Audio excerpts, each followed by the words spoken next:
Donc dans cette première table ronde, on a essayé de problématiser avec voilà, cette fameuse phrase des néo-gramsciens de pour qui et pourquoi on fait de la théorie.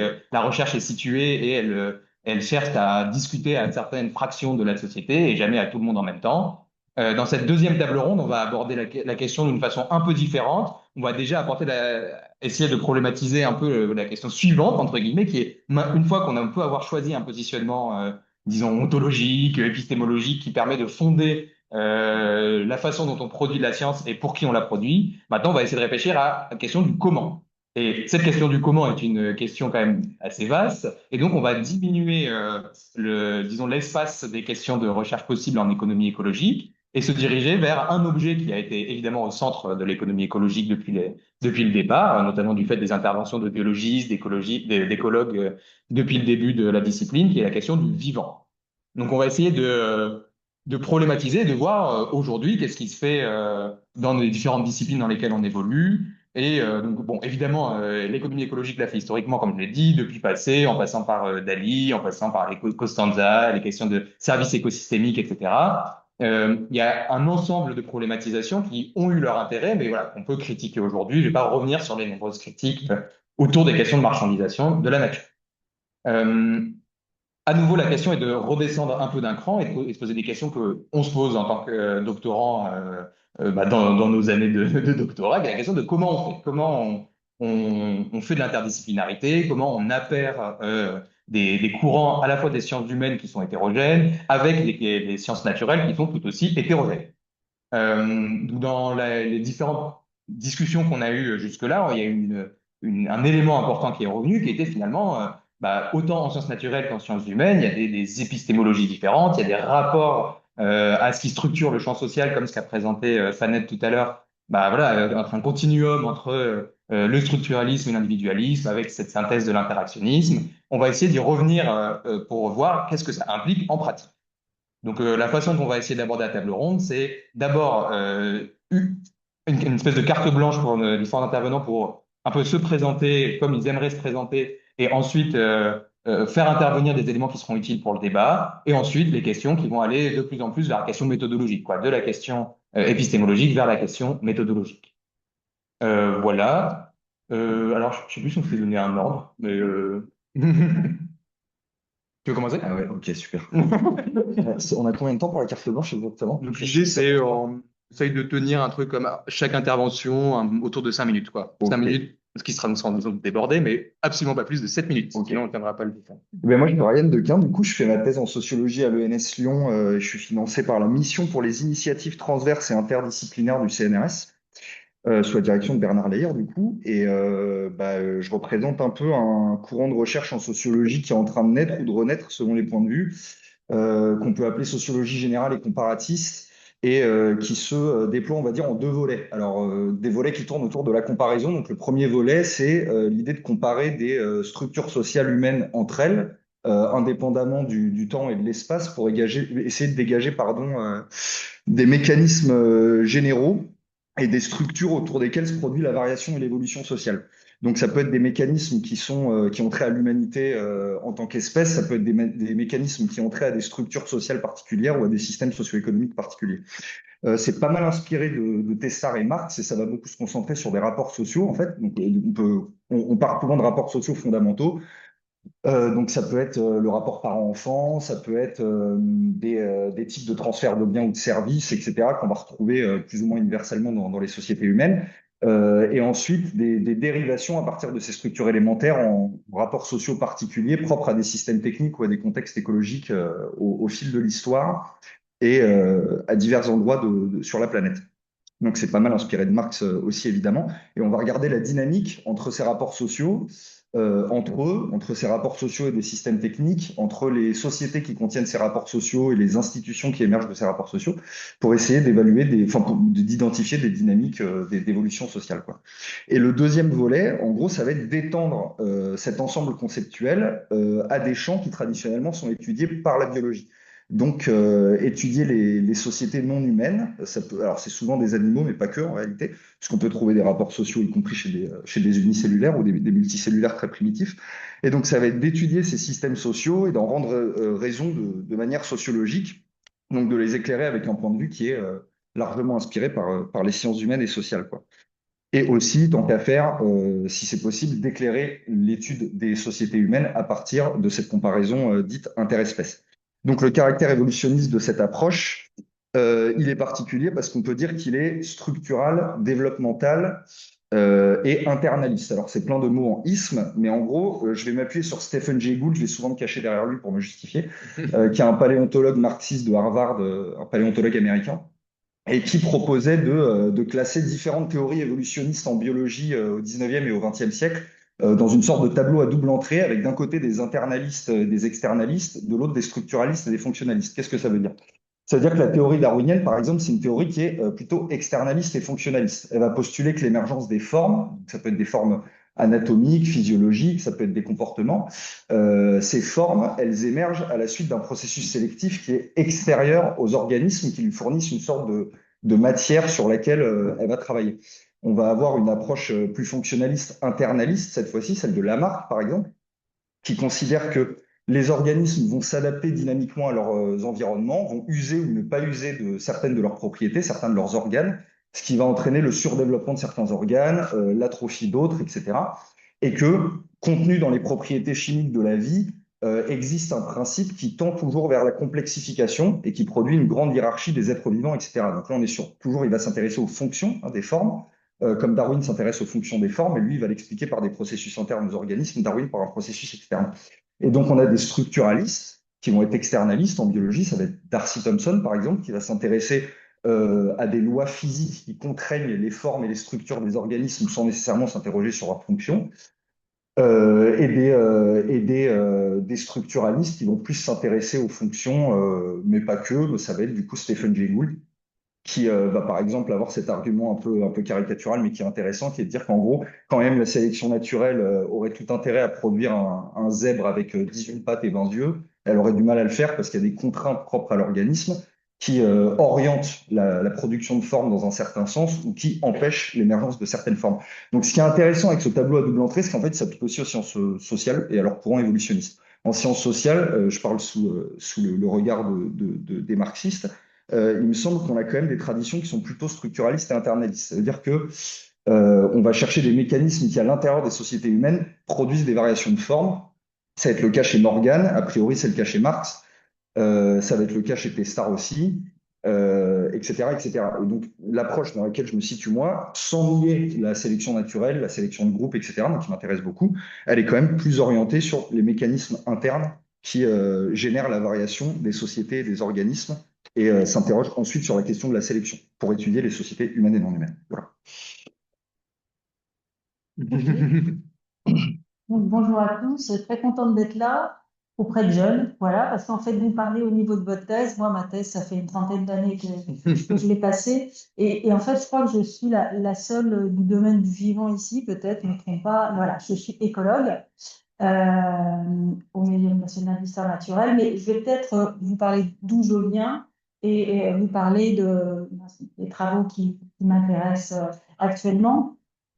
Donc, en fait, en gros, en écologie, on peut commencer sa carrière, et c'était le cas pendant ma thèse, sur des choses assez classiques d'écologie scientifique, et je m'intéressais à trouver quels étaient les déterminants de la dynamique des populations, mais aussi des processus de dispersion des espèces animales. Mais ce qui m'a conduit à me poser des questions plus en lien avec des enjeux écologiques, notamment quand on parle de dispersion, on parle de mouvement, et qu'est-ce qui se passe quand on empêche le mouvement, c'est-à-dire quand on fragmente l'habitat, et ben, quelles sont les conséquences?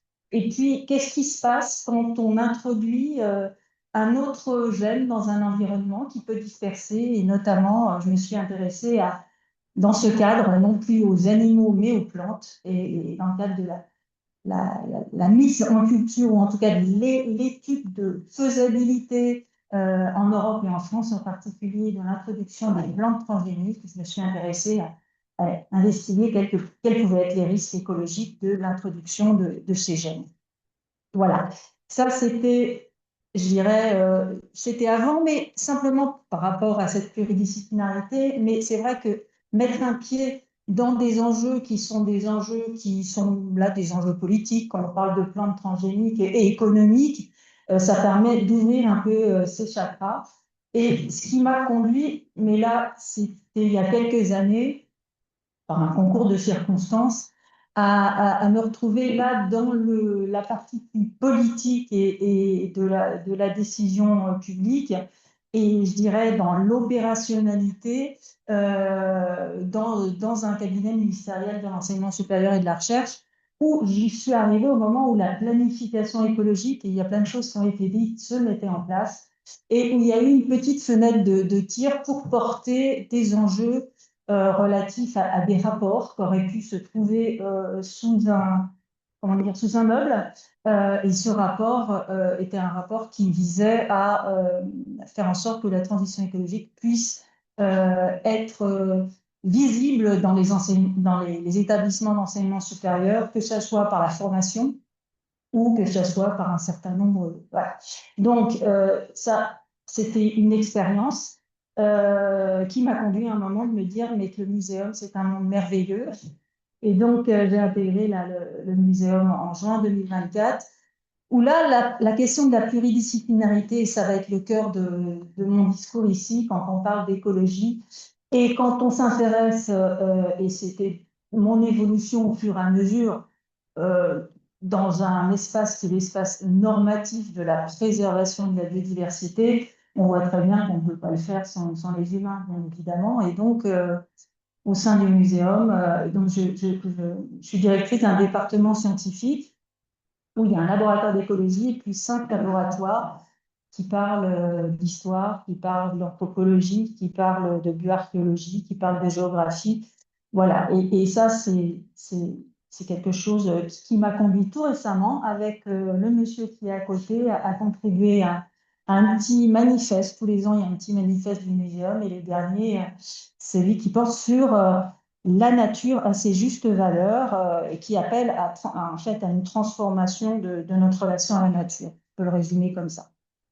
Alors, maintenant, je rentre très rapidement dans ce que je développe avec un collègue, François Sarrazin, au CESCO, sur le constat que c'est vrai que j'ai passé ma thèse il y a 30 ans, la biodiversité, elle va pas mieux depuis, même si on l'a dit, depuis 2018, les gens s'intéressent un peu plus à ces enjeux, mais vraiment très plus récemment sur la biodiversité. Le climat, on répond, la biodiversité un peu moins.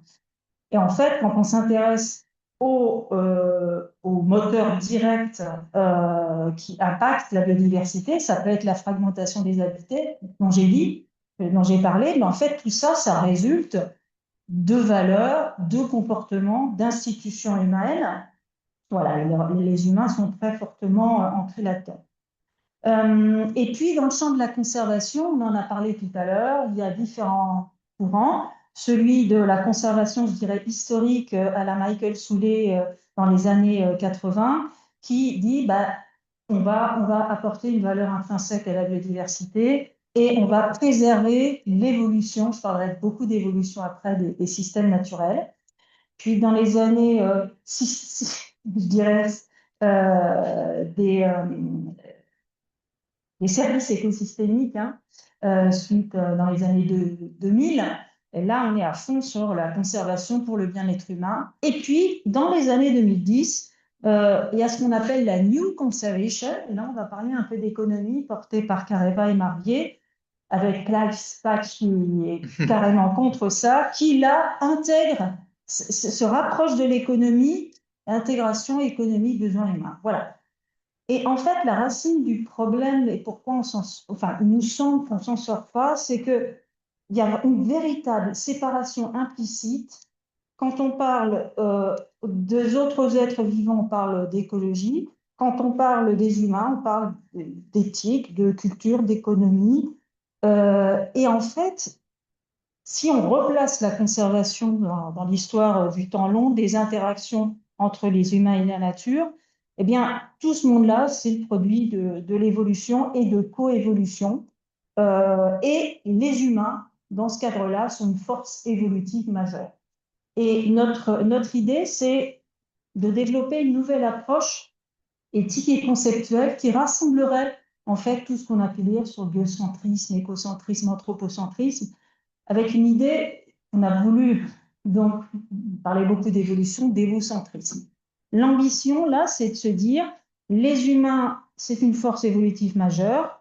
On verra potentiellement pourquoi c'est le cas. Mais en gros, on pourrait s'intéresser à l'empreinte évolutive, à l'instar de l'empreinte écologique, sur la micro-évolution, les pressions évolutives, et sur la macroévolution, c'est-à-dire ce qui fait des extinctions, des spéciations. Ça, c'est un premier point. Mais derrière ça, on parle d'évolution, on dit qu'on est tous le produit de l'évolution, mais les humains, souvent, on a du mal à comprendre leur comportement qui semble en fait dépasser les explications classiques de l'évolution. Sachant que tous les organismes, on l'a vu tout à l'heure, bah, ils coévoluent et leur trait d'histoire de vie, leur phénotype, c'est à la fois la conjonction du génotype, de l'environnement, et puis aussi il y a des processus épigénétiques. Mais en fait, euh, dans les débats nature, culture, humain, nature, ce qui manque peut-être, c'est de se dire, mais les humains, ils ont peut-être une petite chose qu'on a appelée l'émancipation phénotypique, on parlait d'émancipation tout à l'heure, qui serait on opte, alors c'est des hypothèses et on s'est confronté à, et on veut continuer à travailler avec les sciences humaines et sociales là-dessus. Il y aura un découpage partiel entre la recherche de bien-être des humains et les composantes de la fitness, la valeur sélective, reproduction, survie. En gros, une sorte d'émancipation du support d'information, de l'information elle-même, sachant que les humains, de par leur cognition importante, de par leur coopération, la construction de niches, ils ont pu augmenter leur fitness, leur valeur sélective, mais il y a aussi des grands moteurs de construction de niches, l'agriculture, la médecine, l'exploitation d'énergie qui a fait qu'ils ont pu, à certains moments, et on le voit encore plus, développer des choses nouvelles. La culture existe chez les animaux, mais la culture et ce qu'on peut connaître de la culture humaine en termes d'art, ça pourrait être, même si c'est tiré et issu comment dire, d'une sélection à l'origine, dépasser tout ça pour le meilleur, j'ai envie de dire, mais aussi pour le pire. Voilà. Donc, l'égocentrisme, c'est de se dire qu'on va essayer d'apporter une valeur intrinsèque aux trajectoires évolutives du vivant. C'est un peu ça l'idée. Et pour y arriver, ben, c'est pas simple, parce qu'il faut le faire en respectant la justice sociale, le respect des droits humains, mais il faut aussi, on va en parler d'économie, transformer l'économie qui va avec. Et puis c'est difficile parce qu'en fait, ça serait peut-être la première fois qu'on fait de l'altruisme interspécifique, c'est-à-dire qu'on se freine, et c'est pas simple, aux dépens des autres vivants, c'est-à-dire de leur trajectoire. Voilà, c'est un peu ça qui nous anime avec mon collègue et avec lequel on aimerait collaborer encore plus. On parlait de la RER, on a parlé de ça avec eux, de Baptiste Morisot, de Virginie Maris, dont on n'a pas parlé en tant que philosophe, c'est important. Voilà, et on a moins parlé avec les anthropologues, on a parfois un petit peu plus de mal quand on parle de culture et de gel, parfois ça frotte, mais on continue. Voilà. Oui. C'était trop long. Non, c'est- Alors, donc, bonjour à tout le monde, merci hein, pour l'invitation et puis pour cette initiative qui est vraiment très chouette sur ce sujet d'économie écologique qui ouais, parce qu'il y a beaucoup d'enjeux. Aujourd'hui, c'est vrai que donc, pour ce qui me concerne, moi j'ai un parcours pour justifier ce que je fais, je suis. C'est celui d'un économiste qui a eu une formation d'économiste classique. Après, j'ai fait une formation en économie de développement à partir du master. Et puis, pendant ma thèse, j'ai fait une thèse à l'EHESS, mais en étant hébergé au muséum et donc dans un laboratoire composé d'ornithologues. J'ai fait toute ma thèse avec des ornithologues. Et il n'y avait pas de sciences sociales, c'était même pas avec des économistes, mais il y avait aucune science sociale. Et donc, bon, c'était de l'immersion, quoi. J'ai appris à utiliser les mots des ornithologues, à comprendre leurs concepts, leur manière de travailler. Et puis, bah, moi, j'ai pris goût à tout ça. Bon, j'y étais pas par hasard au départ, j'ai une pour naturaliste. Hein. Mais voilà. Et donc, ça a forcément beaucoup marqué mon travail. J'ai fait une thèse en économie sur la biodiversité, enfin économie, économie interdisciplinaire, avec des approches très peu académiques, très peu orthodoxes, un peu les deux. Et j'ai poursuivi ça. Donc voilà. Alors pourquoi j'évoque ça? C'est parce que donc depuis, je travaille sur la biodiversité. Et j'ai un marqueur particulier qui est je m'inscris en tant qu'économiste écologique parce qu'il y a l'écologie et que au départ c'est ça qui m'a vraiment intéressé dans l'économie écologique, c'est le lien entre voilà avec cette discipline, l'écologie et ça implique. Mais je m'inscris aussi dans les sciences de la conservation avec un cadre normatif qui est particulier, hein, qui est l'idée qu'on veut conserver la nature elle-même. Alors, et c'est pas anodin, parce qu'évidemment, si vous êtes dans les sciences de la conservation, en fait, le critère de normativité welfariste, c'est pas votre problème. Et, euh, et donc, j'insiste là-dessus parce que assez vite, dans mes travaux, j'ai constaté que pour la biodiversité, bah, l'économie néoclassique, c'était pas adapté, hein, parce que c'est une seule institution, c'est le marché, et la biodiversité, c'est pour sa grande majorité en dehors du marché. Euh, et donc, finalement, ce n'est pas les bons outils, quoi. Et bon, ça c'est assez vite qu'on le constate. Donc, j'ai beaucoup mobilisé le droit, en fait, dans mes travaux, parce que du point de vue normatif, c'était un outil, c'était une discipline et une manière d'appréhender le sujet qui était pratique. Et je l'ai fait de plusieurs manières au cours des dernières années. J'ai considéré que finalement, il était intéressant de regarder ce qui était produit au nom de la biodiversité en termes de normes de protection et de voir comment l'économie pouvait s'adapter à ça. Alors, Morgane en a un petit peu parlé tout à l'heure, et donc c'est un peu dans le... J'ai un peu évoqué tous ces éléments-là. Euh, quand finalement on va d'abord mobiliser le droit pour aborder ce sujet de la conservation de la biodiversité, ça va être qu'est-ce qu'on veut conserver et en quoi ce qui est mentionné dans le code de l'environnement, pour le dire simplement, limite la puissance du marché. Un code comme c'est le code du travail, les codes sont là pour stopper des effets nocifs du marché, en tout cas en limiter donc il y a cette dimension de voilà, c'est des limites de marché. Alors là, vous travaillez sur les compensations écologiques. Voir en quoi les compensations écologiques offraient des limites au marché, alors notamment en questionnant les équivalences, l'équivalence en valeur et l'équivalence biophysique en nature. Qu'est-ce que ça implique? Comment on fait? On pas dans le détail, mais voilà, c'est un premier travail. Je me suis aussi intéressé au droit comme source démembrement des institutions capitalistes. C'est-à-dire que capitalisme, c'est jamais que comme l'institution qui régule nos relations sur nos rapports matériels. Et quelque part, le droit permet de démembrer, c'est pas beau, mais la propriété privée, par exemple. Donc, je me suis intéressé aux servitudes de conservation pour voir comment les servitudes de conservation, notamment aux États-Unis, mais aussi un peu dans une version un peu soft en France, créaient en fait des changements au niveau d'une institution plus du capitalisme, hein, qui est la propriété privée. Donc ça, c'est un autre niveau. Un troisième niveau qui m'a intéressé, c'est comment le droit euh, offre à la nature l'opportunité de devenir un agent.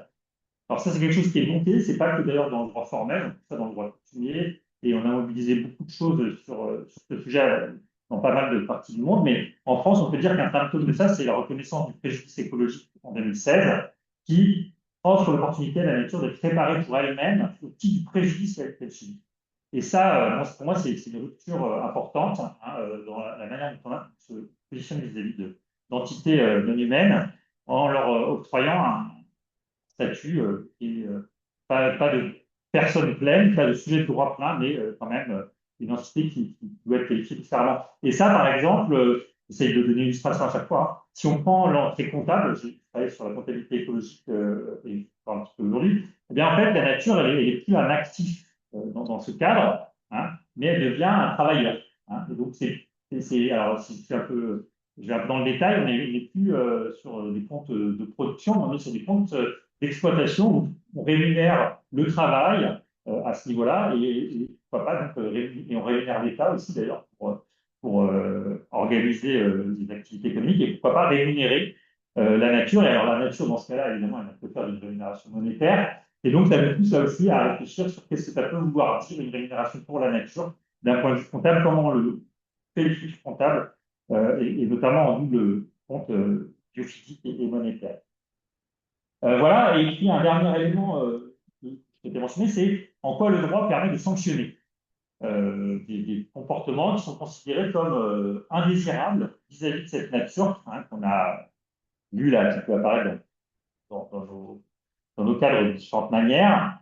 Et donc ça, c'est un peu dans la veine de John Commons, hein, qui est un institutionnaliste du début du XXe, qui lui étudiait à l'époque l'évolution du droit du travail à travers l'évolution de la Cour suprême américaine et comment en fait c'est bien de produire du droit, mais en réalité s'il n'est pas effectif par des sanctions des comportements qui finalement ne respectent pas ce droit, eh bien il n'y a pas d'effet. Donc il y a un aspect incitatif là-dedans qui joue beaucoup. Et donc pour la nature, il y a une inflation réglementaire sur la protection de la nature depuis les années 2000. Hein. Le Code de l'environnement est devenu plus gros en termes de mots que le Code du travail. Eh bien, très bien, mais qu'est-ce que ça change dans les faits, dans les décisions qui sanctionnent des comportements qui impactent la biodiversité?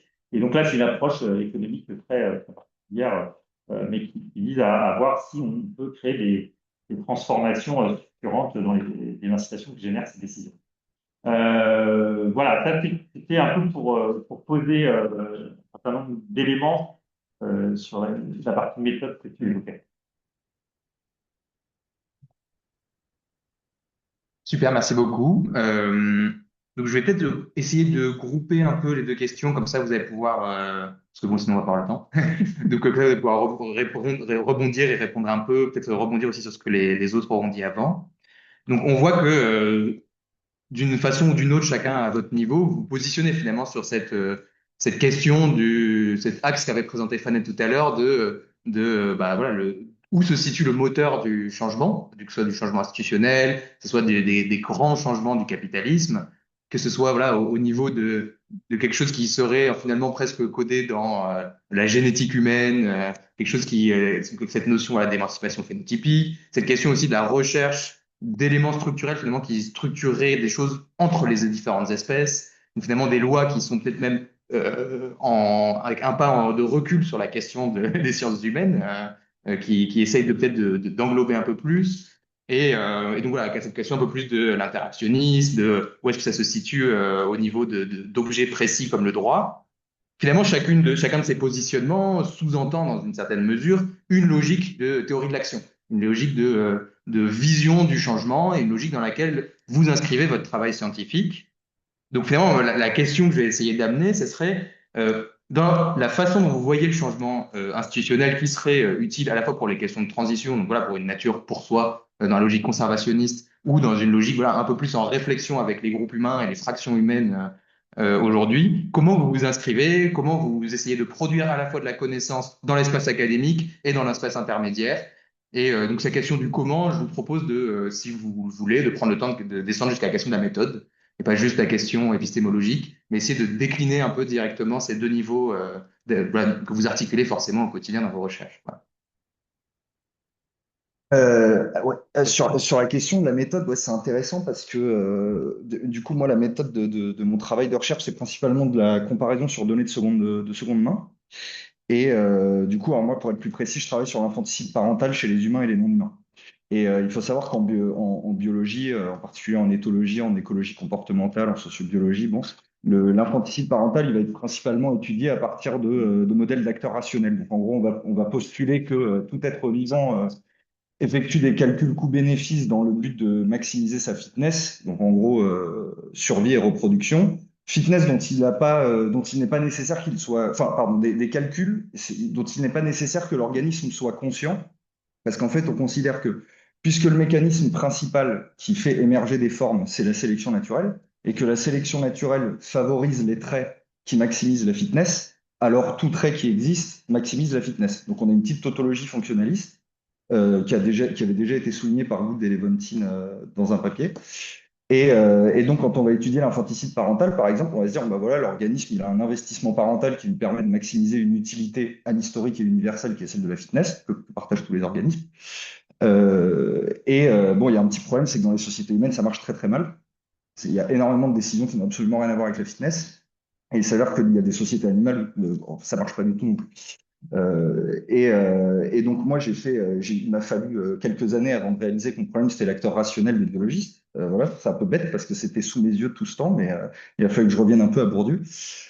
Et du coup, moi la méthode ça a été en fait de faire un petit pas de côté théorique et en fait de revenir au sens pratique de Bourdieu, de revenir à un héritage phénoménologique qui implique de ne pas postuler de manière a priori les buts et les stratégies des acteurs vivants quand ils font des trucs. Et donc, ça implique quand même de partir de certains postulats. Donc, par exemple, tout être vivant, c'est un système autocatalytique fermé qui tente à se maintenir en état. En gros, un être vivant, ça aime bien vivre. Et il s'avère que les processus autocatalytiques font qu'il tente à se reproduire. Et du coup, ça implique une petite tension parce que des fois, se reproduire, ça met en péril le fait de vivre. Bon, du coup, un être vivant, il est aussi doué d'apprentissage et de mémoire. A priori, c'est un truc élémentaire du vivant qu'on pourrait même retrouver chez les protocellules. Je travaille sur un papier avec une collègue phénoménologue, Emilene Beorlegui Rodriguez, et donc on propose d'assembler mémoire et apprentissage dans une même. Donc, de toute façon, les cognitivistes, souvent, ils voient pas trop la différence entre les deux. Et l'idée, c'est d'avoir une proposition, une définition sociologique applicable au non-humain, qui serait en gros une homologie structurale entre un état passé ou présent de l'environnement et un système de signes endogènes à l'organisme qui puisse interpréter dans le but d'agir. Qu'est-ce que ça veut dire? Ça veut dire que je suis capable de mémoriser des trucs et de les activer dans des contextes pour agir, mais ça veut dire qu'au fil des générations, l'histoire elle peut aussi s'inscrire dans un substrat très biologique qui peut être les gènes, qui peut être un système d'hérédité épigénétique, qui peut être plein de trucs. Et donc là, on a une mémoire transgénérationnelle. La mémoire transgénérationnelle, elle peut aussi être culturelle, tout simplement, la reproduction sociale de Bourdieu, classique, et elle peut être écologique. Donc ça, c'est l'idée de la construction de niche, etc. Et donc l'idée, en fait, pour faire de la bonne sociologie interespèce, ça a été de revenir un peu au classique de la sociologie d'où je viens, qui est la sociologie bourdieusienne, et donc de trouver une théorie de l'action qui me satisfasse. Maintenant, il y a un autre penchant de ce truc-là, c'est qu'en fait, pareil, en écologie comportementale et en sociobiologie, qui sont les courants qui étudient principalement les objets, par exemple, on se situe beaucoup au niveau de l'individu, quoi. C'est-à-dire, on a beaucoup de mal à penser les sociétés comme des acteurs autonomes, comme des tout irréductibles à la somme de leurs parties, en fait. C'est-à-dire que un individu, quelque part, c'est une société multicellulaire, hein. Voilà, je vais citer Haeckel, les cellules de votre corps sont des citoyens histologiques. Euh, et, euh, et le truc, c'est que bon, alors un individu multicellulaire, ok, c'est une société, mais on va le considérer comme un individu.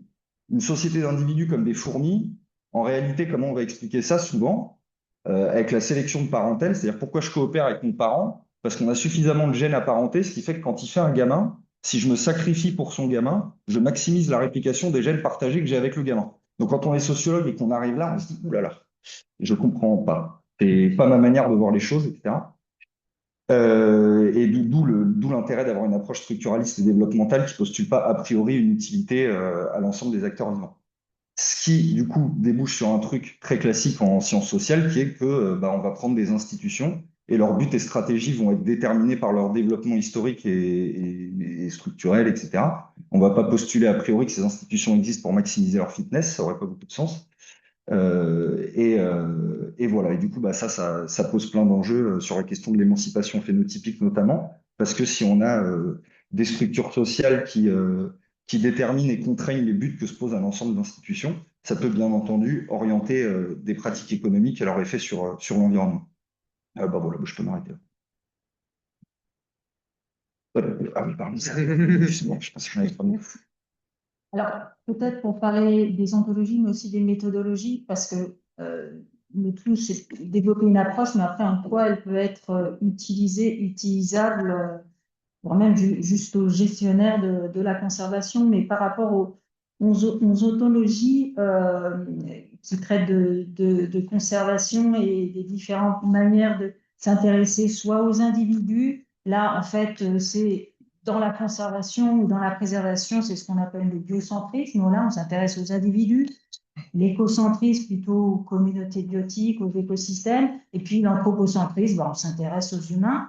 Là, quand on parle d'égocentrisme, en fait, on réunit un peu tout ça dans un concept qui est une sorte d'ontologie évolutionnaire, c'est-à-dire qu'on donne de la valeur au processus évolutif. Quand on dit ça on est content, mais après, comment ça se mesure et comment on va pouvoir avancer par rapport à ça. Mais avant de venir, je dirais aux pratiques, dire qu'on donne une valeur intrinsèque au processus évolutif et qu'on essaye en fait, de préserver ces processus, les individus, les espèces, c'est en fait des moments de cette trajectoire évolutive, et c'est comme ça qu'il faut les considérer. Donc on est un peu là dans une échelle un peu temporelle. Et puis on s'inscrit aussi dans une ontologie relationnelle. Alors, Harold, tu n'as pas beaucoup parlé de coévolution, mais peut-être que tu en parleras après, bien sûr. Parce que les humains et les non-humains, ben, ils se façonnent mutuellement par le phénomène de construction de niches, hein, qui transforme le milieu, qui conduit à des processus évolutifs différents, etc., etc.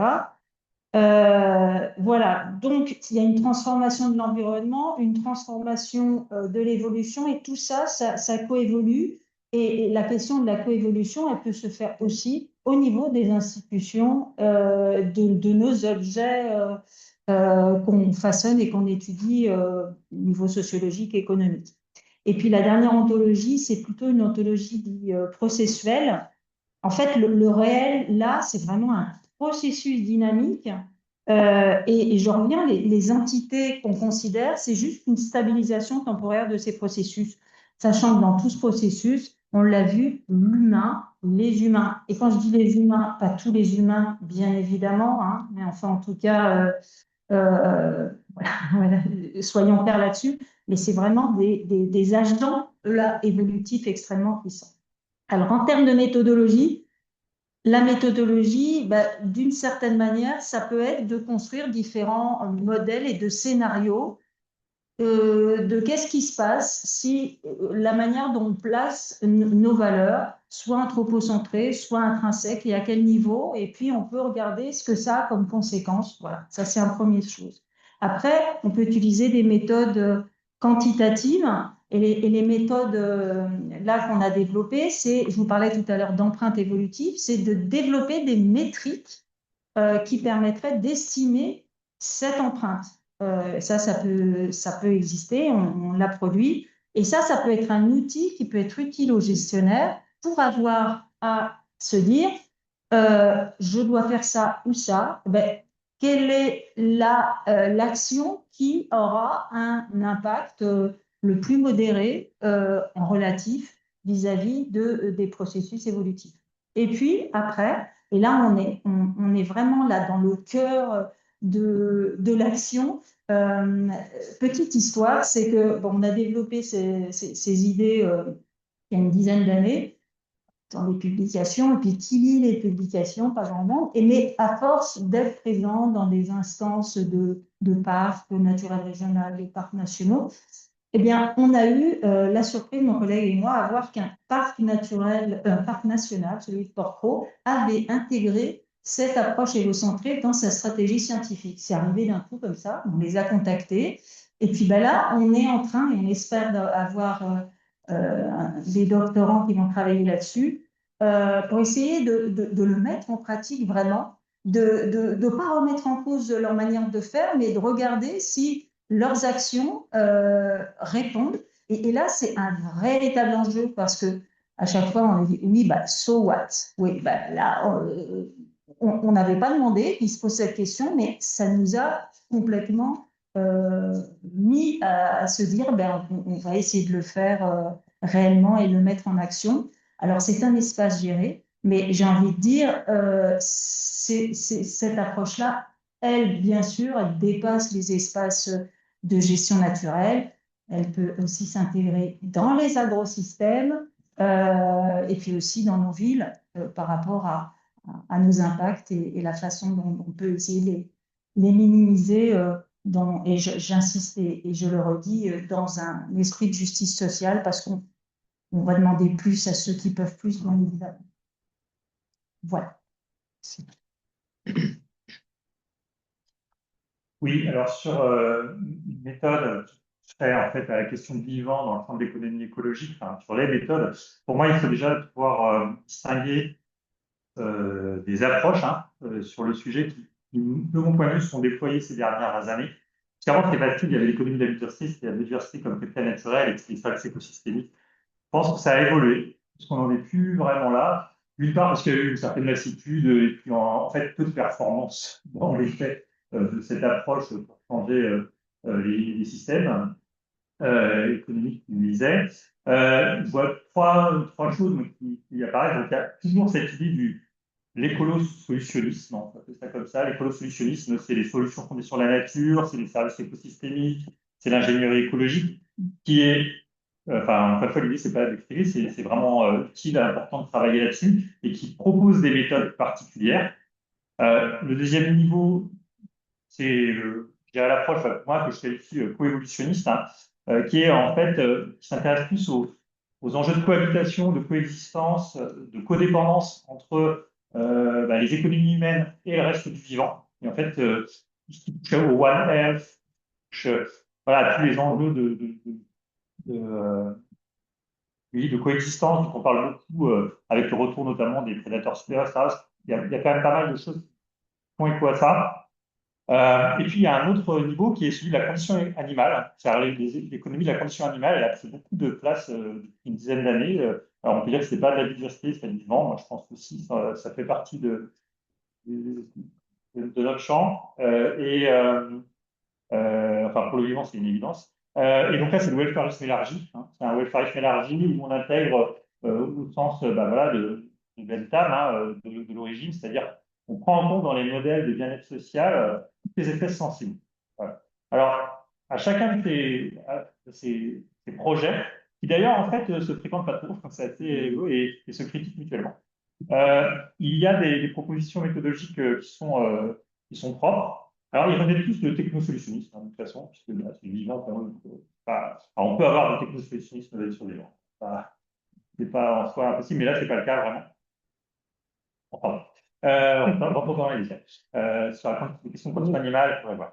En tout cas, les méthodes, je dirais que du côté elles sont bien connues hein, sur l'écolo-solutionnisme, c'est on va faire des fonctions de production et on intègre du vivant dedans, on regarde si on peut substituer l'ingénierie chimique ou civile par de l'ingénierie naturelle, enfin, biologique, le biosourçage, tout ça.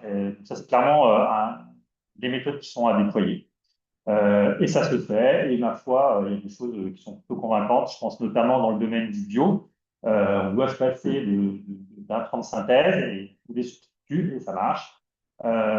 Et il y a beaucoup de choses qui sont basées sur des espèces auxiliaires. Enfin, du côté de la condition animale, alors là, c'est vraiment assez théorique quand même, hein, parce que c'est des modèles welfariste élargis, comme je disais, où il faut réussir à évaluer les capacités à souffrir des non-humains. Donc, il y a ils ont développé, hein, des collègues enfin, vous connaissez bien, ils ont développé des gradients de capacité à souffrir. Par exemple, j'ai appris qu'un orque avait 2 fois plus de capacité à souffrir qu'un dauphin. Voilà. Donc, en réalité, qu'est-ce que ça veut dire d'un point de vue welfariste? Bon, moi, je pense que ça pose des questions quand même assez épineuses, mais enfin bon, c'est une manière de tenter de trouver des méthodes, en tout cas, concrètes pour avancer sur des enjeux qui touchent quand même à des choses pas anodines. Hein. Là, on peut parler de contrat social derrière, élargi aussi. Hein. Michel Serres, il parlait de contrat naturel, lui. Hein. En fait, à un moment donné, la question de qui est sujet, qui est objet, c'est pareil, on ne va pas pouvoir faire que des sujets de droit partout. Et donc, notre rapport à cette question, elle doit être traitée d'un point de vue méthodologique. Et la coévolution, moi, c'est le truc sur quoi je travaille le plus. Hein. Là, on va travailler sur les méthodes qu'on peut déployer. C'est pour moi ce qui est le plus dans le champ de l'économie hétérodoxe, hein, parce qu'on est hors institution marchande, alors que les deux précédents, on peut avoir éventuellement un raisonnement dans les institutions néoclassiques, marchandes assez standards.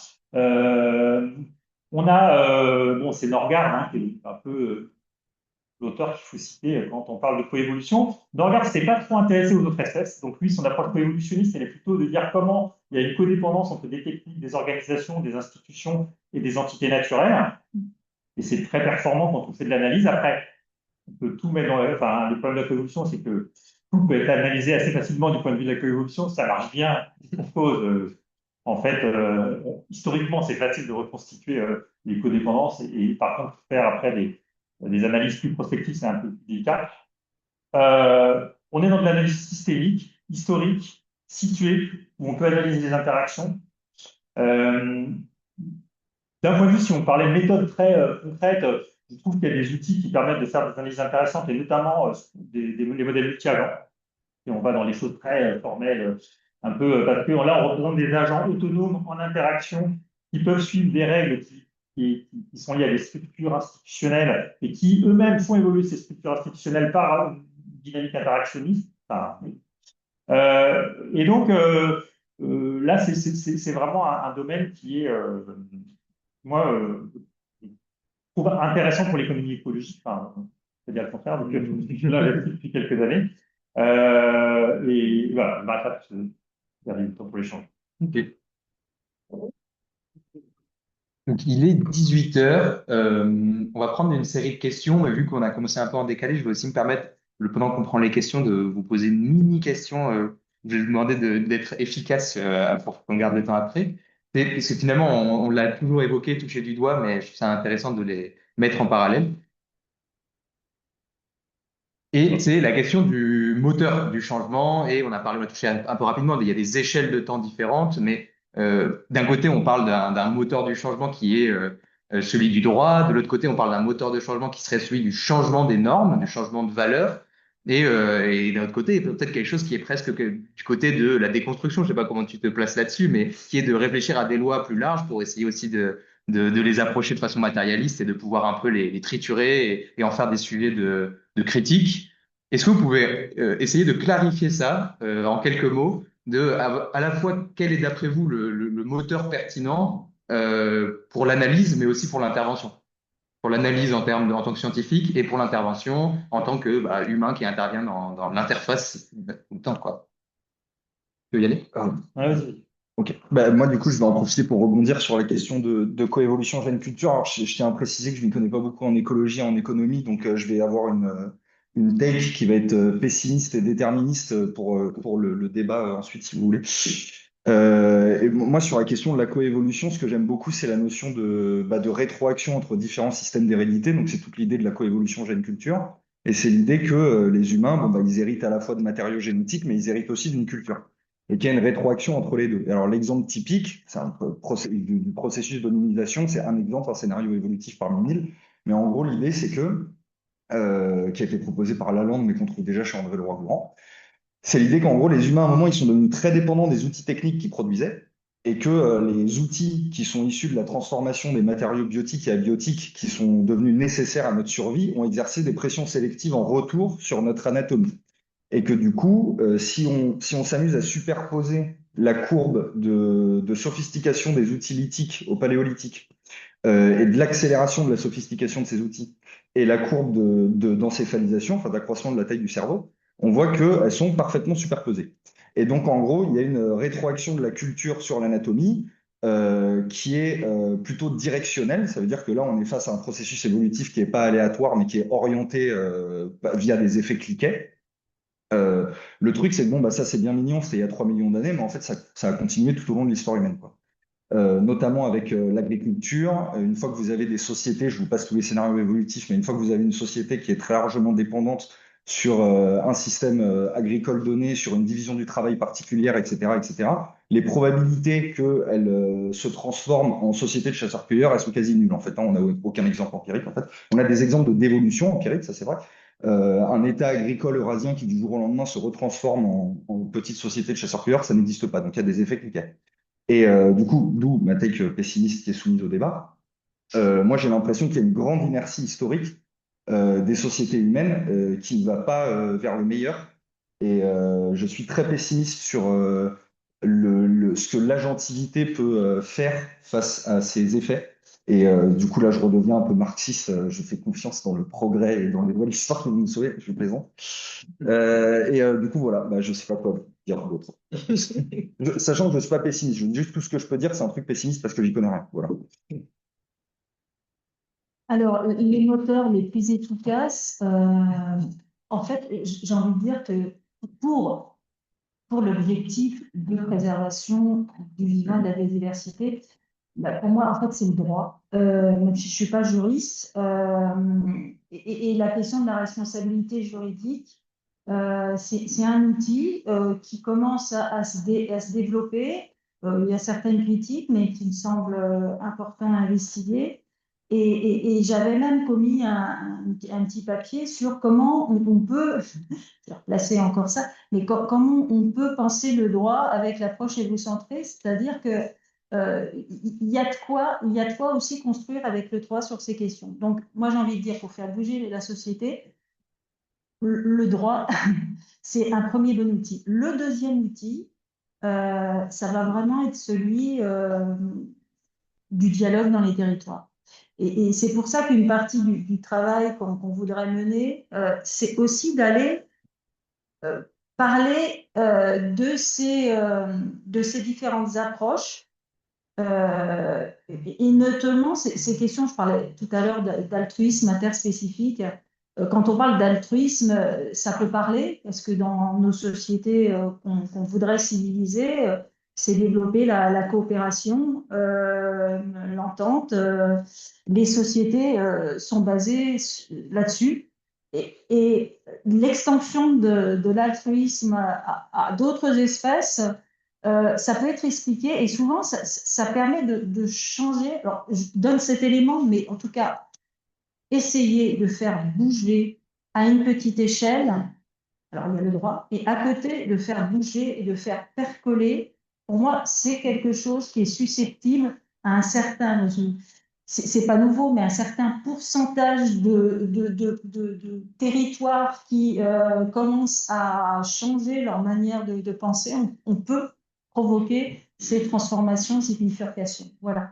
Donc, pour moi, ces moteurs-là, qui sont sans doute loin de ma discipline, parce que je ne suis pas juriste et je ne suis pas sociologue, mais envie de collaborer et de faire de l'interdisciplinaire et du pluridisciplinaire, parce que je pense que là, il me semble que c'est à ce niveau-là que ça peut faire bouger, bifurquer. J'ai deux éléments de réponse. Le premier, c'est que ça dépend énormément. Si on veut être efficace, il faut déjà comprendre dans quel système on agit. Pour ça, on peut mobiliser différents cadres. Si on prend par exemple celui des mondes communs de Boltanski-Thévenot, en théorie de la justification, là, on voit bien que si on intervient dans un monde domestique ou si on intervient dans un monde marchand ou dans un monde inspiré, on ne va pas activer les mêmes leviers parce qu'on va être complètement inefficace à vouloir activer un levier issu du monde inspiré quand on s'adresse à des gens qui ont un référentiel par rapport au monde domestique. Et puis, enfin, voilà, donc, de ce point de vue-là, il y a quand même cette question de pouvoir identifier dans quel cadre on va agir. Il y a toute la théorie aussi enfin, des formes de coordination, c'est-à-dire si on agit dans un espace de coordination où ce qui fait le changement, c'est effectivement le droit, c'est-à-dire la sanction qui va être opérée par un juge. Alors, on est déjà dans une situation qui est hyper conflictuelle, c'est-à-dire qu'on pense que le changement, il est issu d'un conflit. Mais en fait, avant ça, il y a pu y avoir de la négociation. Et ça, c'est un autre cadre de coordination. Et là, évidemment, les leviers, ça peut être du travail sur la médiation. Bref, ce que je veux dire par là, c'est qu'évidemment, c'est très, très complexe, très contexte dépendant et à tous les niveaux. Deuxième élément de réponse, c'est que si on prend l'approche évolutionniste, il y a cette idée que on peut faire évoluer un système que si on agit sur plusieurs sphères en même temps, technique, institutionnelle, organisationnelle et environnementale. Le problème, c'est que ces sphères, elles n'évoluent pas sur les mêmes pas de temps. Donc, même si on arrive à faire bouger un élément technique, si au niveau institutionnel et organisationnel, on n'a rien fait bouger, le système ne bougera pas d'un centimètre. On le voit bien avec la crise agricole actuelle. Le truc qui est verrouillé pour des raisons assez évidentes sur lesquelles je ne vais pas revenir, mais si on prend la révolution verte telle qu'elle s'est déployée il y a maintenant 60 ans, en fait, elle s'est déployée parce qu'on a agi sur tous ces leviers de manière synchrone, avec une coordination politique extrêmement efficace, des moyens financiers énormes. Et voilà, c'est ça qui fait un changement qui marche pas. Et d'agir sur tous ces leviers de manière coordonnée et synchrone. Et évidemment pas donné. Voilà, c'est pour ça que la transition agroécologique, évidemment, ça avance, hein, mais il ne faut pas rêver qu'il y aura une révolution agroécologique. Est-ce que je peux juste Allez, rebondir, rapidement. mini rebondir. Je rebondis sur ce que tu as dit par rapport au fait qu'il faut activer tous les leviers. À l'inverse, parfois, il suffit d'un levier pour faire bouger tous les autres. Et contre-exemple, c'est l'énergie pétrolière qui en fait a bougé la question des valeurs, la question des institutions et tout ça. Et en fait, parfois, il suffit d'un levier qui fait bouger tous les autres aussi. Mais le pétrole, si on pouvait trouver mieux comme, comme un levier positif, voilà. Allons-y, alors on ouvre la séance de questions à la salle. Allez. Deux. Et comme tout à l'heure, on en prend trois. Oui, bonjour. Merci aux organisateurs. Je vais juste revenir en fait sur ce que disait Harold à propos de technosolutionnisme, en nous indiquant que les trois perspectives, l'écolo-solutionnisme, l'économie, la condition animale, et puis la perspective co-évolutionniste, évolutionnaire, s'éloigner assez radicalement de ça. Je ne suis pas complètement convaincu en fait. Parce que quand on regarde, par exemple, tous les dispositifs dans les villes autour des solutions pour nettoyer la nature, c'est les bâtiments et les travaux publics qui a quand même beaucoup d'idées. Après, on peut aussi considérer que c'est d'autres formes de techno-solutionnisme. On voit différents techniques, ça peut être utiliser du low-tech. Et quand on regarde le schéma de Norgard sur la coévolution, tu l'as mentionné à l'instant, il y a cette dimension-là, en fait, c'est quand même un élément de puzzle important. Donc, on revient finalement sur la question que tu as posée tout à l'heure. Remettons la technique un peu aussi dans le débat. Et voilà, j'avais juste quelques doutes pour le fait que c'est complètement évolué. Je suis d'accord. C'est sans doute un peu rapide comme plutôt sur la mobilisation. On va prendre la vague entière, ça sera plus efficace. Pas grand-chose à dire. Merci beaucoup pour vos interventions. Je ne sais pas si c'est une question en bas, après ça s'appelle votre réaction. En fait, je me demandais, et peut-être l'occasion d'un séminaire interdisciplinaire avec la mode, on insiste beaucoup sur l'importance pour aborder les enjeux écologiques d'une interdisciplinarité, et c'est ça que ce lieu est extraordinaire. J'ai l'impression qu'on n'insiste pas assez aussi sur le fait que ça rassemble des gens qui ont des préoccupations très différentes. Et ça m'a frappé quand Rolf vous avez dit le critère de marginalité n'était pas welfarisme, c'est pas le problème. En fait, j'ai l'impression qu'en économie écologique, on peut avoir sans doute plein de préoccupations différentes, mais là, j'en vois au moins deux centrales. Il y en a une, c'est la préservation de la culture et de la biodiversité. Et il y en a une, c'est la satisfaction des besoins dans le cadre des contraintes posées par le changement climatique. Et en fait, moi, j'ai pas vu, enfin, j'ai l'impression qu'il y a une réelle fracture, on n'en parle pas assez dans ce courant, et qu'il n'y a pas forcément de dialogue entre les deux. Moi, je travaille sur les planificateurs socialistes qui ont donné en partie une certaine veine de l'écologie. Aucun d'eux n'accorderait les valeurs intrinsèques à la nature, parce que si on accorde un droit à la nature, on ne peut pas l'exploiter, on ne peut pas satisfaire les besoins des individus, et ça, c'est leur préoccupation centrale. Et de même, je n'ai pas vu, en tout cas pour l'instant, mais je suis continuant sur la question, de théories qui accordent une valeur intrinsèque à la nature, y compris les théories du marxisme, qui derrière proposent une théorie d'une économie juste, c'est-à-dire une économie dans laquelle on peut utiliser les ressources, et pas simplement en violence, c'est quelque chose à quoi on n'est pas un droit, en violence des opinions. Donc voilà, j'aurais aimé avoir votre avis là-dessus pour savoir si vous êtes d'accord sur le diagnostic de cette fracture, et de peut-être, je ne sais pas, si vous avez des idées sur les conditions d'établir un dialogue entre les deux, si c'est possible ou pas d'ailleurs. Merci beaucoup.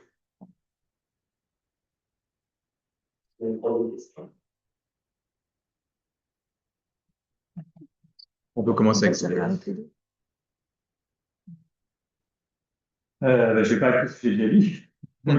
C'est que je suis assez d'accord avec ce que tu as mentionné, Olivier.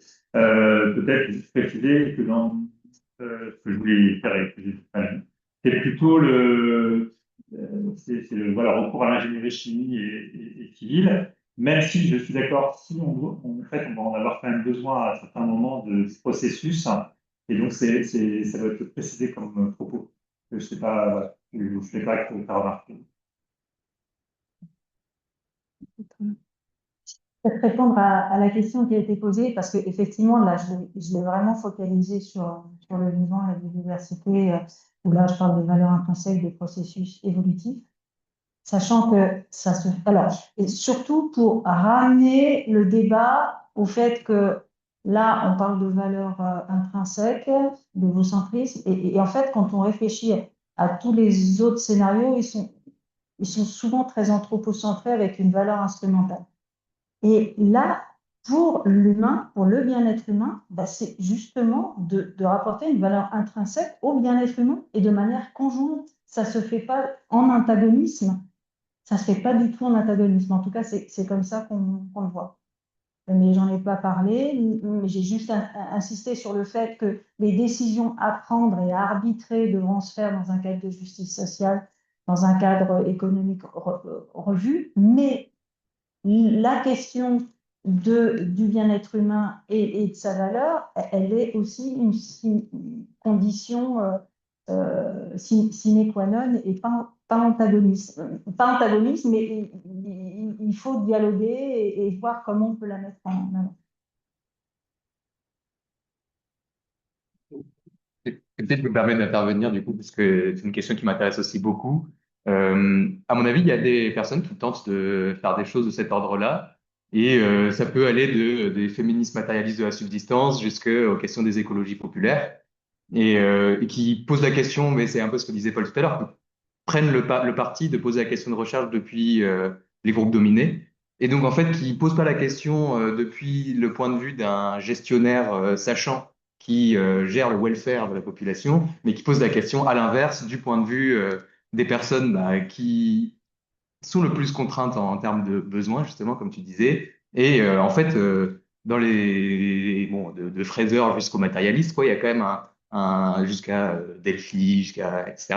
Il y a quand même un gros tas de personnes qui ont réfléchi des logiques d'organisation sociale, bah, l'éthique du care, les questions de la sphère de la reproduction, qui pensent en fait la question de l'accès à la ressource et l'utilisation de la ressource dans une logique qui est non destructive, dans une logique qui n'est pas celle de l'accumulation, mais qui est celle de la production de vie, ce que disent les matérialistes des fois. Ouais. Pour poursuivre, moi j'ai l'impression que justement, tout ce qu'on a fait en économie sur la protection de la nature, c'est toujours inscrit dans une démarche qui était enfin, qu'on appelle conservationniste en anglais, qui est l'idée qu'on protège la nature pour générer des bénéfices pour l'humain, quoi.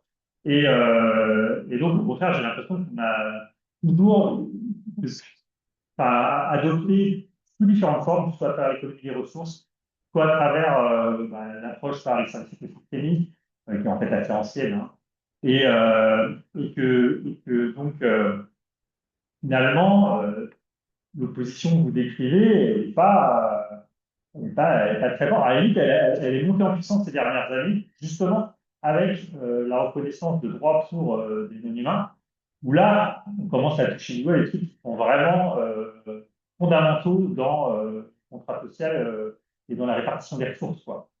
Euh, mais pour moi, c'est en fait assez récent, ce sujet.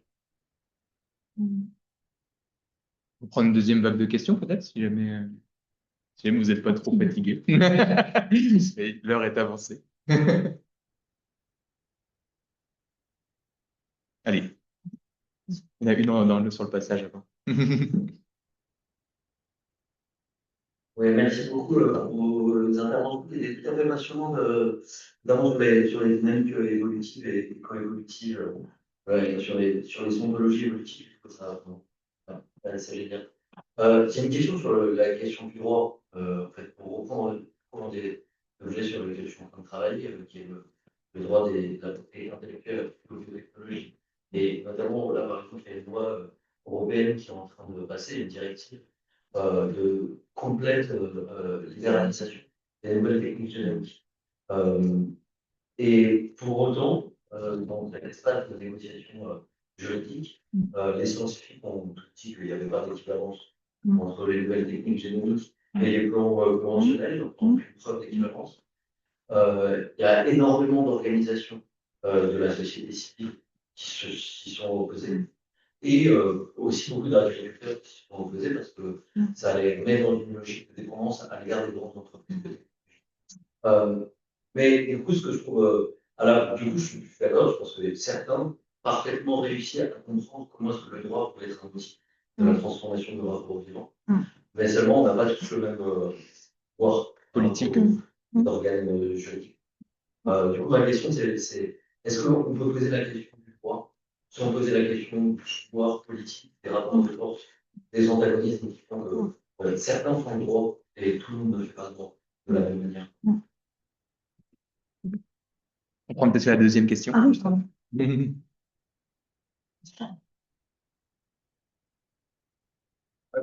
La question de l'humanité. Et vu qu'on retrouve souvent dans les sciences sociales aussi naturelles, fonctionne en silo, ça produit même des très bons cerveaux, quand ils veulent s'amuser à toucher à d'autres champs disciplinaires, à mettre dans une forme de réductionnisme. Et j'ai l'impression que vous êtes souvent des exemples, au contraire, vous êtes capable de jongler entre différents champs disciplinaires, comprendre les contradictions que ça portait les discussions entre les disciplines. Du coup, la question que je me pose, c'est à la fois individuellement, vous, comment quels sont les réflexes à avoir pour s'émanciper d'une forme de réductionnisme quand on veut parler du champ disciplinaire qui est passionnant, et de façon plus collective, aussi dans le cadre disciplinaire, peut-être naïf comme question, mais comment on peut imaginer des formations qui sont plus interdisciplinaires, des masters, ou en tout cas, on donne l'opportunité à des cerveaux brillants d'avoir cette complexité-là et de discuter ensemble, surtout à l'heure des problèmes si complexes qu'on a. Est-ce qu'il y a une troisième question par là-dessus? Les matérialistes de la salle se réveillent.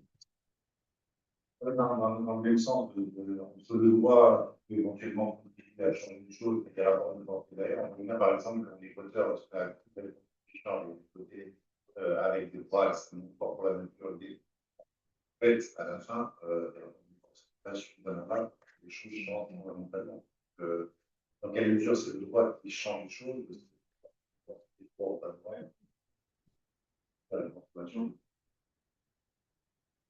Formidable. Sur le droit, évidemment, ce que je disais, c'est qu'il faut aussi appeler ça une analyse de son efficacité, c'est-à-dire qu'il y a des décisions de justice derrière en vente en termes de. Et donc, l'Équateur, alors, je sais pas comment les autres, l'Équateur, le Pérou et la Colombie, je crois qu'on a adopté enfin, intégré la figure de Pachamama dans leur constitution. Et il y en a un, dans un de ces pays, ça a quand même donné lieu à une condamnation assez forte d'une entreprise minière à restaurer la forêt, à interdire par ailleurs toute autre exploitation minière sur zone. Enfin, justement, il y a eu quand même des conséquences. Par contre, enfin, il ne s'agit pas de dire que le droit de l'environnement est en train de faire la transition. D'ailleurs, pas sans France, je l'ai dit, on a un droit de l'environnement extrêmement exigeant sur, en tout cas, des aspects autour de la compensation. Ça signifie que le texte, il est d'une exigence incroyable. Et en pratique, absolument rien n'est fait. Et donc, la réalité, c'est quoi? C'est que les préfets et les préfètes ne font pas respecter ce droit. Pourquoi? Parce qu'il y a des arrangements, et finalement, il faut avoir une analyse politique des choses, des arrangements locaux entre élus, préfets, agriculteurs, pour le faire simple, et puis promoteurs, pour que tout le monde s'y retrouve à peu près. Et, et le système, et le perdant à chaque fois là-dedans, c'est l'environnement, la nature. Donc, ça, c'est clair qu'une analyse en termes de droit, elle doit être obligatoirement être associée à une analyse politique et puis aller jusqu'au bout du processus, quoi. Pas autoréalisateur. Oui, je rebondis là-dessus, tout à fait. Après, c'est une question de lobby. De toute façon, le droit, là, on parlait du droit de l'environnement, mais c'est un peu comme une économie orthodoxe et hétérodoxe. Le droit, pratiquement, qui est le plus important avec peu d'acteurs, c'est le droit de l'environnement. C'est parce qu'il n'est pas assez. Il n'est pas assez présent, il n'a pas assez de poids, et aussi parce que, et je reviendrai sur la question de la formation, il y a un manque de connaissances des juristes sur la question du droit de l'environnement en général. Mais je voulais juste terminer parce que ça m'a quand même parlé de votre histoire de NGP, parce que j'ai été au conseil scientifique du Haut Conseil des biotechnologies au moment où on voulait nous faire manger des plantes endémiques.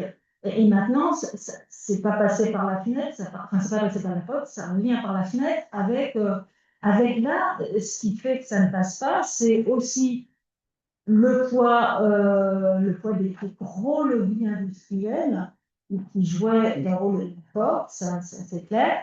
Et aussi, à la fin, on dit que tout ne passe pas par la formation et l'éducation, mais une méconnaissance complète de ce qu'est le vivant, un gène, etc. Bon, et on a beau.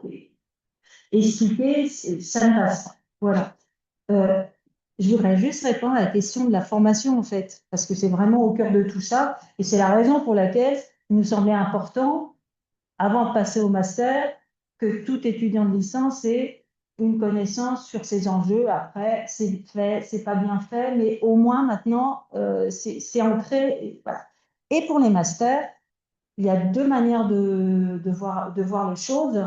Il me semble quand même qu'en Master 2, on va se spécialiser, et c'est important, mais, et c'est ce qu'on avait essayé de pousser, que dans tout Master, il y ait des formations de base, de rattrapage à tout Master première année, pour alors, traiter au moins des enjeux de l'environnement, parce qu'après, pour les autres disciplines, c'est bien, mais pour ceux qui auront à traiter les sociologues, les juristes, les géographes, les écologues, un enseignement de base en droit de l'environnement et écologie. Ça, premièrement. Et deuxièmement, de pouvoir permettre à ce que ça soit sous forme de projet, faire se parler des étudiants d'une formation de sociologie.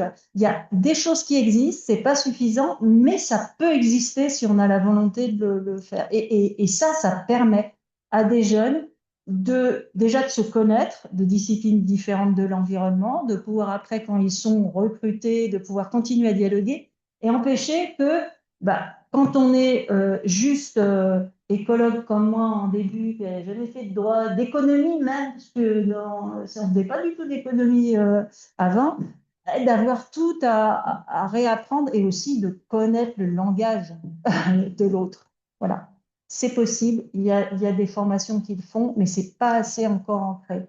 Et ça, c'est la base de tout, à mon avis. C'est pas suffisant, mais ça peut permettre d'ancrer. Il y aura toujours les lobbies, les dominants, mais au moins, ça permettra de faire avancer vos travaux. Là, ouais, j'ai pas besoin d'être convaincue sur le fait que c'est des choses qui vous intéressent, mais il y a moyen de progresser en la matière. Et moi, j'aimerais bien répondre sur la question d'éviter les réductionnismes. Euh, moi, je sais que quand je lis des travaux interdisciplinaires, souvent, enfin, il y a quelques types de travaux faits, c'est pas forcément des collections de chercheurs dans des bouquins, mais c'est des chercheurs qui ont un profil interdisciplinaire, où on se retrouve quand même avec une espèce de mosaïque de langage théorique et de faits complètement incommensurables, et où du coup, on finit avec des conclusions sur des bouquins de 1000 pages qui tiennent en deux phrases et qui sont finalement les plus, comment dire, les plus conciliantes possibles avec tout le monde et qui, du coup, bah, à la fin, on se dit, ah, je viens de lire 1000 pages quand même, j'aurais aimé un truc un peu plus, voilà. Et je sais qu'il y a un biologiste moléculaire que j'aime beaucoup qui s'appelle Jesper Hoffmeyer qui dit que pour faire de l'interdisciplinarité, il faut pouvoir prendre le point de vue d'une autre discipline sur son propre objet. Or, ça suppose que l'autre discipline, elle a un avis sur son propre objet. Et bon, typiquement, sociologie interespèce, mais on peut penser à d'autres trucs. Et du coup, moi, j'aime quand même bien l'idée que pour se doter d'un point de vue sur une autre discipline, on ne va pas refaire toute l'histoire de la discipline, on ne va pas former des sociologues à aller refaire des études éthologiques comme il y en a depuis 2 siècles. Par contre, ce qu'on peut faire, c'est trouver des sous-champs disciplinaires ou des théories à l'intérieur d'une discipline qui n'est jamais qu'un ensemble hétérogène, qui partagent une épistémologie ou une logique argumentative suffisamment proche, philosophiquement, on va dire, pour qu'il y ait des transferts conceptuels qui soient faciles à faire. Et du coup, pour éviter les réductionnistes, bah, il faut trouver ceux qui ne le sont pas chez les autres, quoi. Et ça peut prendre du temps. Voilà. Formidable. Bah, il est l'heure, pile poil. Donc j'ai juste quelques petits éléments à vous transmettre et ensuite on va pouvoir plier bagage. Donc tout d'abord, par rapport au réseau qu'on est en train d'essayer de créer, je fais un appel à bonne volonté pour organiser des séances parce que je suis actuellement en mental breakdown à organiser deux à la fois. La prochaine, ça sera une séance sur la question agri et biodive qui devrait arriver fin avril si jamais on se bouge un peu. C'est-à-dire, on essaie de taper encore dans le temps où c'est pertinent politiquement. La suivante devrait arriver début mai, si je dis pas de bêtises, sur la question de modélisation macroéconomique.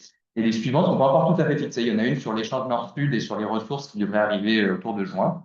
Si jamais vous êtes intéressé par celle-ci ou pour en organiser d'autres, vous êtes tout à fait bienvenus. Il y a des sous pour les organiser. Deuxième point, l'idée de ce séminaire est de créer un peu un bouquin programmatique, d'écrire un manuel en fait d'économie écologique et d'essayer de proposer un positionnement qui vient des personnes qui sont à la frontière de la science, c'est-à-dire les doctorants et post-doctorants. Et donc, ça sera le premier bouquin niveau master-doctorat d'économie écologique écrit en français. Donc, c'est un super projet et n'hésitez pas à venir y participer. Ensuite, le CIRC, c'est aussi un réseau de solidarité. Donc, si jamais il y en a un Discord sur lequel on s'envoie des messages, on s'organise. Si vous n'y êtes pas, n'hésitez pas à venir nous voir. Et enfin, les petits messages tout à fait pratiques. Donc, comme je vous l'ai dit, l'idée, c'est que les discussions se poursuivent. Donc, j'ai pas réservé de bar, j'ai oublié. Mais si jamais on peut bouger par petits groupes ou essayer d'y aller tous ensemble, il y a pas mal de bars dans le coin. Et enfin, n'oubliez pas vos affaires, je n'ai pas les clés de la salle.